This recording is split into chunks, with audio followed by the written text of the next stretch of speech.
Hello, hello, hello, and welcome to the village. Welcome, welcome, welcome. Come on in, get comfortable. We are talking about our focus topic for this week. What are we talking about? Innovation. Yes. Yeah. Are you being innovative, teachers? Well, of course we are because we're in a whole pandemic and we had to really do a little pivot in order to meet the needs of our students. So kudos to all of our teachers for doing their thing and making sure that they are being innovative and that they are thinking outside of the box in order to meet the needs of our scholars while they are dealing with this pandemic. So good job, teachers. I just want to put that out there. So when we talk about innovation, guys, we want to make sure that we continue in this trend of doing something new, even when we go back to our normal way of teaching and learning. So how have you been innovative? I want to hear from you. So put your ideas in the comments. Please share your wonderful, innovative ideas because we need to kind of step up our game and make sure that we're not just staying in our comfort zone, all right? This is a perfect time to get stuck, to get bored with education. We're in the fourth quarter, so we want to make sure that we be creative, all right? So I have a wonderful guest with us today. Miss Arnice Williams is here with us. And then I have our village friend. He's not a guest. He's been with us before. Mr. Sean Mason, welcome back to the village. What's going on in the village? How's everything? How's everything? Yes. So listen, guys, we're going to just continue our topic discussion about being innovative. I have two wonderful educators and teachers with me today so that we can just kind of share some ideas. That's what the village is all about. So welcome, welcome, welcome to all of our teachers and school leaders. Welcome to the village. Well, what's the village? I am Dr. Roz Gaskins. I'm the CEO and founder of the Village Leadership Group, LLC. And we are a professional learning community of teachers, educators, coaches, and all of that good stuff coming together to serve you. That's right. We want to make sure that we are stepping up our game and that we are doing the thing as far as education, leadership, service, collaboration, and community. So if you are passionate about any of those things, you need to join the village. All right, because that's what we're about. All right, so let's dig in. Come on and let's talk about what? Innovation. We did not plan that, y'all, but it's a sister thing. All right, so Mr. Mason and Miss Williams, let's start off by just saying, what is innovation? Like, what does that mean? Ooh. Oh. Look, we both stuck. We're like, come on, who go first? Well, I was gonna get to let the ladies go first. We gonna try to do my answer though. But honestly, innovation is that creativity, that out of the box thinking, that twist on something that we've always been doing, give it something a slightly new feel. That's what innovation is to me. I'll piggyback on that. I think that with seeing education through your scholar's eyes. And you have to do that to be innovative. So you have to be willing to take risks. You have to be able to think outside of the box. You have to be able to know that you got to use a little bit of technology, a little bit of pop culture. You got to be able, you might have to go in there with some fly sneakers on. You just have to really be able to think at the drop of a dime. That's innovation. Love it, love it. And for me, I think one of the things that's really important too is to talk about what innovation is not. Because a lot of times we want to say, oh, here's this new thing, this new idea, this new thing, technology or whatever it is. And when we bring it into the classroom, we use that new resource in order to do the same old, same old. So you can't use technology to continue lecturing. You can't use technology to still, have a boring lesson and be like, oh, I'm innovating because the kids have technology. You're still boring. All right, let's keep it real. So being innovative is being creative, thinking outside the box, but it's all about student engagement. Like, how are you making sure that your students are engaged and making progress, as far as student achievement is concerned? Like, are they mastering the standards, using this great idea? It can be great, it can be fun, it can be engaging, but can the students do what they need to do when it's come time to take that test? All right, so that's what we need to talk about. So what is innovation not? Innovation is not, I'll tell you that, doing the same thing over and over again. And like you said, for example, a lot of people say, oh yeah, I'm being innovative. I showed a video from YouTube today. That's technology. Hey. No, not being innovative. That's not what we're talking about. When I'm talking about innovation, and I'm talking about with the use of technology and seeing things through the eyes and the lenses of our scholars, I'm talking about moving from what we know of being lecturers and coming in and just being that Charlie Brown teacher, wah, wah, wah, wah, wah, wah, wah, wah, and everybody's like, oh, okay.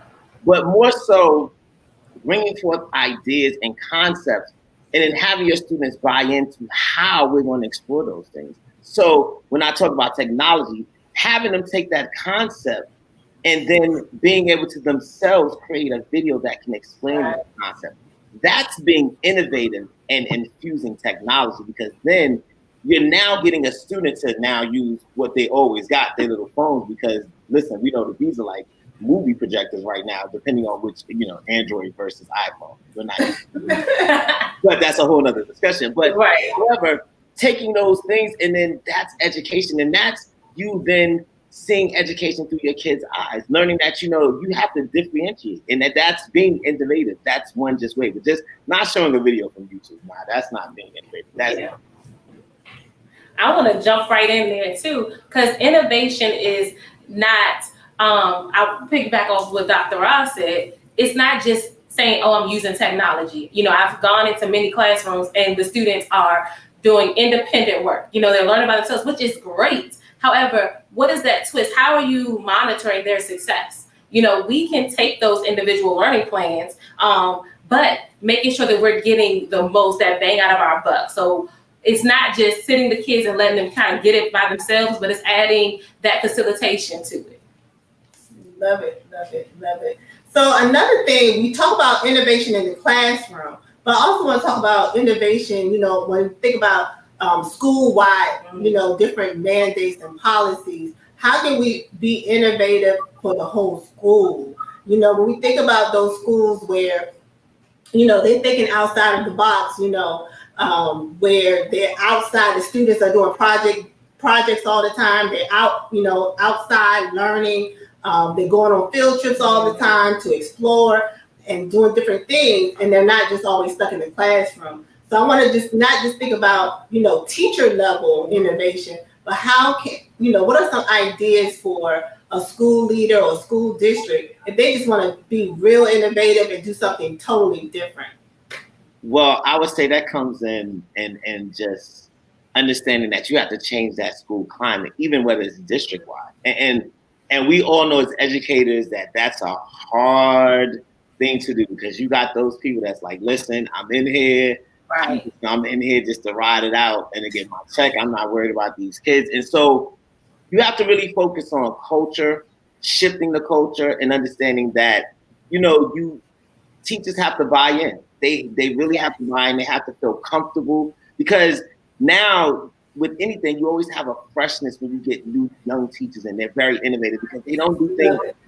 These young teachers don't even write things on paper. Everything is in a cloud or this, that, and other. So it's also in a school or a district leader realizing the potential and the gems that they have within these teachers based upon their passions. And that's how you start to shift that culture, and you get that innovativeness in it, because then you get the teachers to buy in, because they're like, yo, I really like going to work, and let's be realistic, in the educational system, we have to show appreciation. And I'm not talking about salary based, but as a school leader, you have to make it your point, just as well as you are adamant about student achievement and rewarding students. You have to make your teachers and your staff feel as though they're in a place in their value.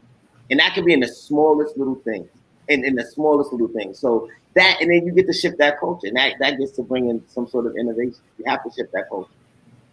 I want to jump in there because he said the C word, culture, but I started thinking of the C word as community. A lot of times we in the school system, we do focus on our students. We focus on, inside of the building. But now with COVID, we see that our reach has to be so much more. It has to be getting that community involved. At a school that I'm at now, we have a high Spanish population. So how do we meet the needs of those students as well? And we had a big issue with attendance. And we were actually in a collaborative meeting, and somebody said, you know how they leave those little door tags on the doors when you come to advertising? Why can't we do the same thing with our students? So we decided to create a door tag, one side English, one side Spanish. Just say, hey, hon, we miss you. Where are you? How to contact. Some students or families thought there was no way for them to re-engage. They thought so much time had passed. Sometimes we have to step outside of our comfort zone, use those, I don't want to say worldly things, but use those advertisement things that we all have and tap into our families, our communities that way. So that innovation, like you said, Dr. Ross, it doesn't just mean in the classroom, but it also lands outside of the classroom for the school culture, but also building that community as well. Love it, love it, love it. So early in the week on Monday, when we did our motivational tips for Monday, we shared 5 things that you need in order to have an innovative school culture. So let's recap those 5 areas, all right? So the first thing we talked about is freedom. In order to have innovative culture, you have to have the freedom and give yourself grace to try something new. All right, so who wants to jump on that one first? It's so ironic that you said grace, because while she was just speaking, I was thinking about the fact that you created the door tags in English and Spanish, and you went out into community. So therefore, you're extending grace, and so therefore, that's something different, because here and again, people don't realize that there's such a disconnect, especially when you're dealing with a Spanish-speaking community, or so therefore there are already barriers there. So therefore, just by the fact that you took that initiative to create this door tag and to actually go out into the community, that showed like, hey, that was great. And so therefore, that's innovative. That's, it's actually mixing a little old with the new, because we got something on print, we got to go out and have human contact. So, but it's being innovative to think that, okay, well, let's try something different, because if we're not getting them through phone calls or email, listen, they're home. Where else are we? Right. We have to have. Right, exactly. But you definitely want to, empower yourself to even do that. Right. Because sometimes we get stuck and be like, well, we have to keep doing things the same way. So you have to kind of free yourself of those old ways of thinking and just, open yourself up to new ideas. Because it could have been easy for her principal to say, oh, no, we're not doing that. We've never done that before.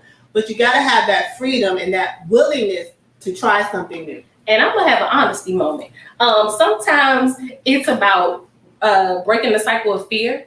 I don't want to say I'm a perfectionist, but I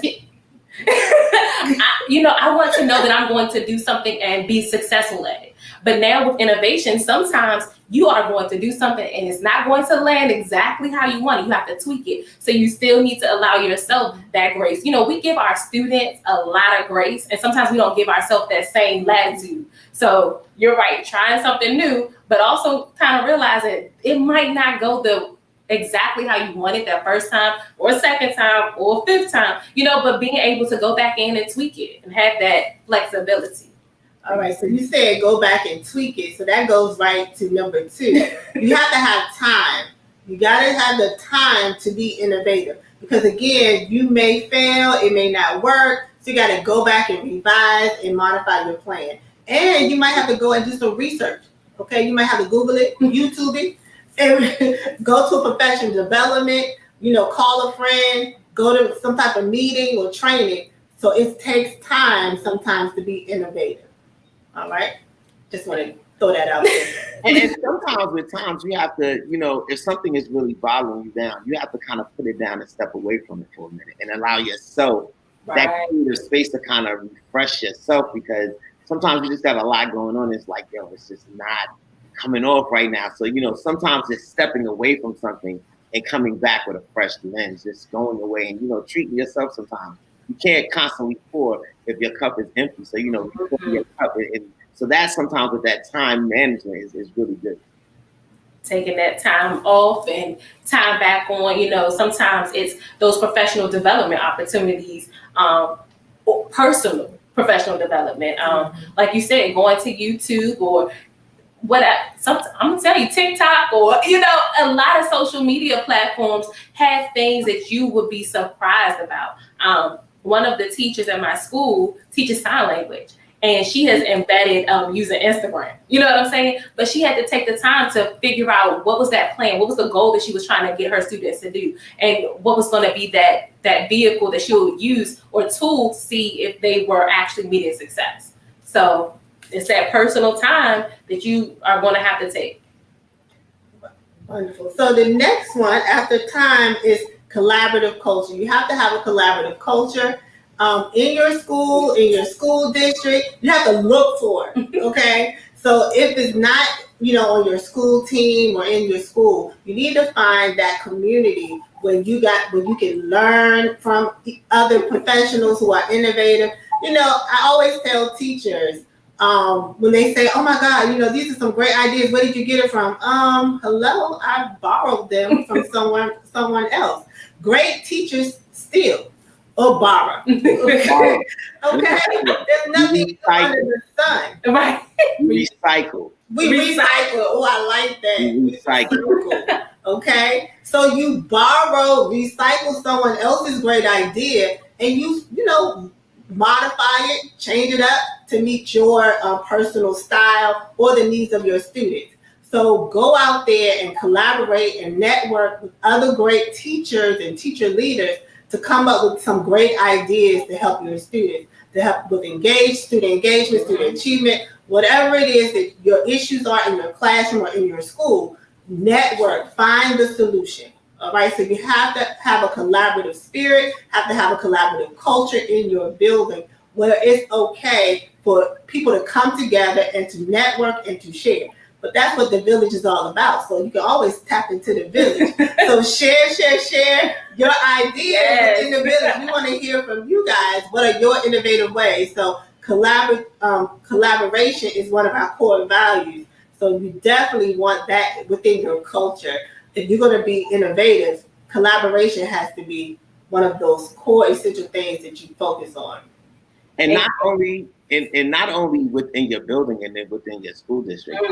When you're talking about being innovative in this day and age, you got to reach out to corporations. You got to reach out to that artist in the neighborhood that's a dope graffiti artist to come in to kind of spark kids when it comes to art. So then they can get a love for it. And then you can take them to the Schomburg because now you're building that bridge. But collaboration far reaches outside of your school walls, your school district.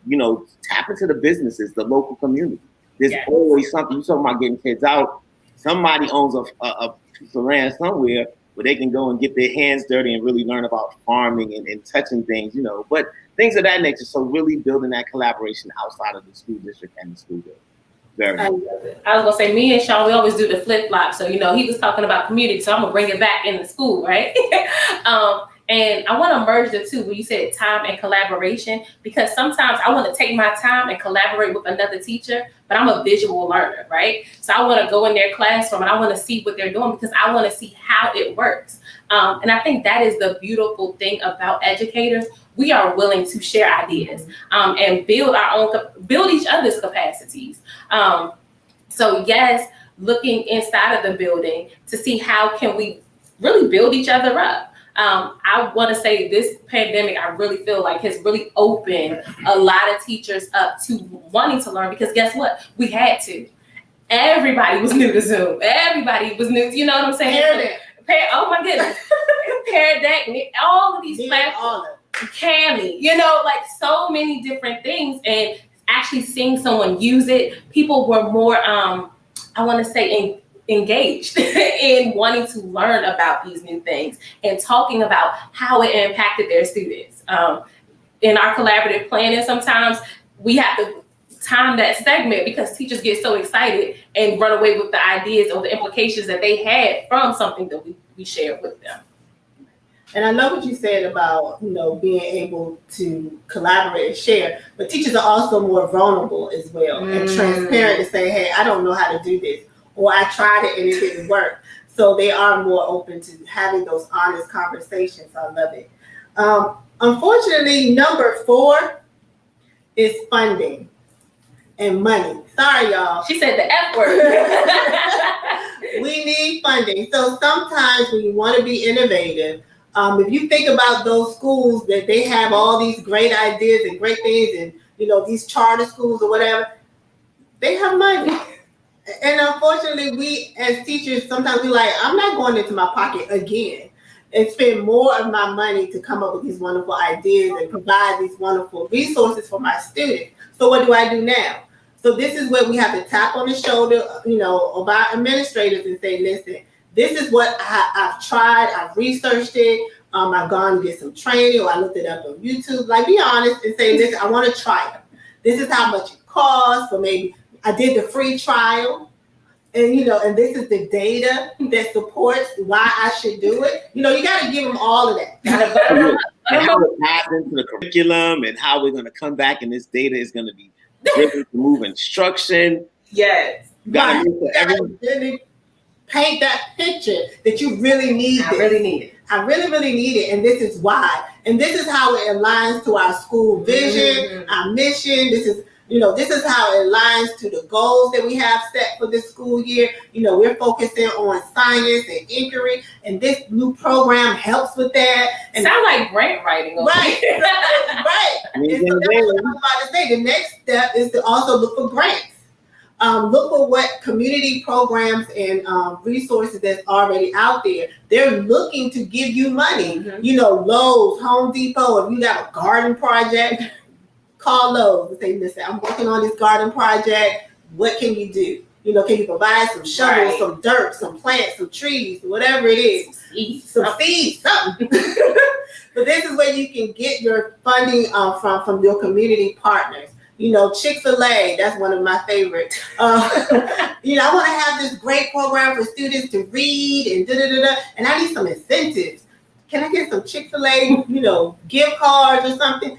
So funding is definitely something you need in order to support these wonderful ideas. All right. So we want to hear from you guys. How do you, fund these wonderful ideas? How did you find the money and the financial support for these great innovative strategies that you guys are using? I like what you said about the free trials. I'm the queen of free trials. Count that account. And honestly, I think, again, back to the pandemic, a lot of companies have been very willing to share and giving teachers those free licenses. But sometimes it takes a little extra research. We talked about leaning on our administrators, but sometimes you can make those connections yourself. Go into those businesses and say, hey, I really like it. And maybe they say, well, you do a little advertisement for me, and I got you on the back end. You never know. That's true. Or another good way is every corporation, going back to building outside of the school, every corporation has funds that are for community development. So herefore, listen, and this is how you hit them. Yo, Target, I shop at your store every week. Here's but herein we're not thinking, because that's a corporation, that's a tax write-off. And so if you never reach out to them, they never will. You got to think about businesses. There's always funding out there, so that even if you don't get the full funding from maybe a principal or whatever, there are ways to match funds. And there are always other creative ways that you can raise funding to make sure that you do innovative things. But that's just, you have to do that. You could go funding. There's so many ways that you can, but just make sure that you're tying it to, like Dr. Ross said, that it's all to the vision, that we're going to show how it's going to move education, how it's going to drive instruction. Now we're crossing all of those I's and dotting those T's, and everything is great. So, but you just have to reach outside. So many ways. So we got grant writing, we got the plug for the corporation. Join the village, y'all. Right. Everything you need is in the village. So number 5, guys, is you have to have the right culture, school culture, or even the culture within the district, in order to be innovative. Because some schools, they are very traditional, and they don't want you to deviate from the curriculum. They don't want to deviate from anything. Like you need to be on page 6 tomorrow, and then page 7 the next day. Like, do not change anything, not a word, not a sentence. Go book, buy the book. That's it. Unfortunately, that's not going to help our students. So you want to make sure that you have the right culture where it's okay to take risks, where it's okay to kind of change things up a little bit, and that you're not going to get, slapped on the hand for not being on page 6. So that's so important. And I know for me as a teacher, I get so frustrated. And when, you have a learning wall or you have people visiting the school and they're like, well, what is she doing? That's not what we're supposed to be doing. I'm meeting the needs of my students. Look at my data. Okay.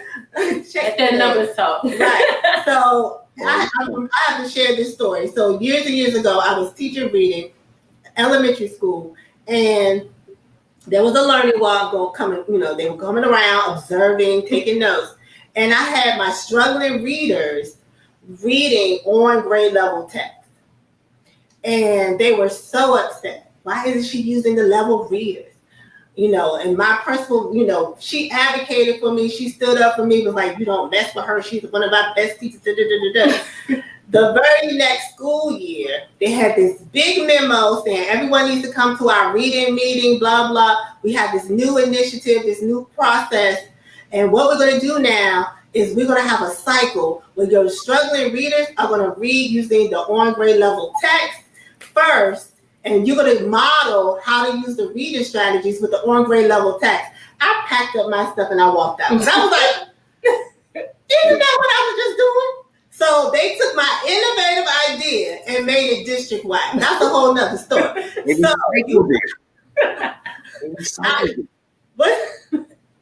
Look, I'm still a little upset about it. But okay, so anyway, you have to have that type of culture where it's okay. Now, the good news is my principal had my back. Okay, so that is something that's really, really important. So guys, any final words about being innovative? I don't know. You hit me with the story. That kind of hit my heart. I was like, I was feeling that one because it does happen. And not only do you want to think about the school, I think about department-wide, that culture, making sure that your team, I think it was powerful that your principal spoke up for you, but think about there's power in numbers. So if as a English team, math team, we decide like, hey, this is something that we're going to do, that builds that culture too as well. Good. Love it.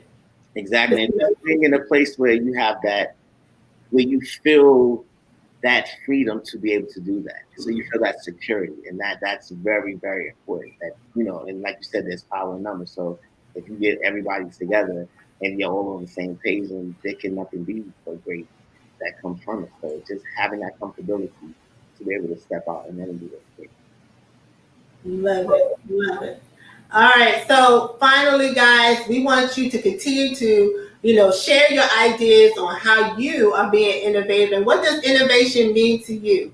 Thank you, Mr. Mason, for joining us. How can people follow you, Mr. Mason, and find you on social media? Well, you can find me at Rise Mentorship Academy at gmail.com. Excuse me. Throw something in my throat. Yeah. So, and that's at www.risementorshipacademynyc.com.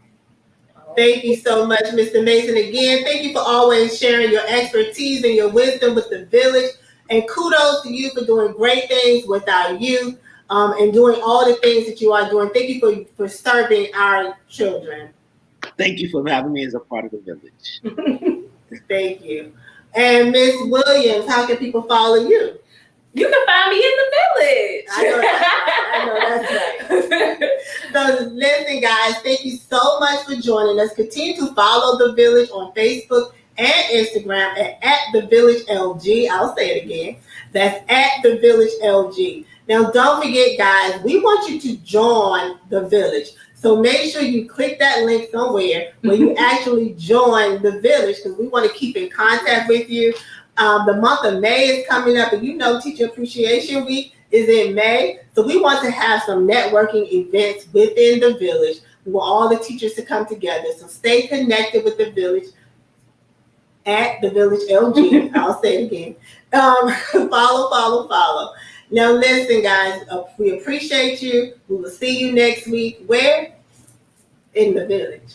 And remember, teacher leadership is a mindset, not a position.